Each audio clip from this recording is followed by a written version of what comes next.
Hi friends, today recipe వచ్చేసి egg పులుసు. దీనికోసం ఒక 4 ఎగ్స్ తీసుకొని బాయిల్ చేసుకోవాలండి. దీంట్లో వాటర్ వేసి కొద్దిగా సాల్ట్, ఆయిల్ కూడా యాడ్ చేసుకోవాలి.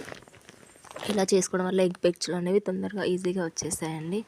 తర్వాత ఎగ్స్ ఉడికిన తర్వాత ఒక కడాయి తీసుకొని దాంట్లో ఆయిల్, పోపు దినుసులు, పచ్చిమిర్చి, కరివేపాకు, ఉల్లిపాయలు వేసి కలుపుకోవాలండి.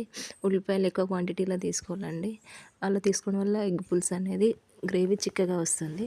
మూత పెట్టి కాసేపు ఉడికిన తర్వాత మళ్ళీ తీస్తే ఉల్లిగడ్డలు ఇలా ఉడకాలండి. ఇలా అయిన తర్వాత ఒక స్పూన్ అల్లం పేస్టు, పసుపు, ధనియాల పొడి, ఉప్పు, కారం వేసి కలుపుకోవాలండి. ఇలా కలిపిన తర్వాత మనం ముందుగానే చింతపండు నానబెట్టి గుజ్జు తీసి పెట్టుకోవాలండి. అది దీంట్లోకి యాడ్ చేసుకోవాలి. దీంతోపాటు మరొక కప్పు వాటర్ యాడ్ చేసుకొని ఉడుకుతున్నప్పుడు దాంట్లో బెల్లం, ఉడికించిన గుడ్లు ఘాట్లు పెట్టి వేసుకోవాలండి. ఇలా వేసుకొని దాంట్లో కొద్దిగా మసాలా, కొద్దిగా మెంతుల పొడి వేసుకొని ఫైనల్గా కొత్తిమీర యాడ్ చేసుకుంటే ఎంతో టేస్టీ అయిన ఎగ్ పులుసు రెడీ.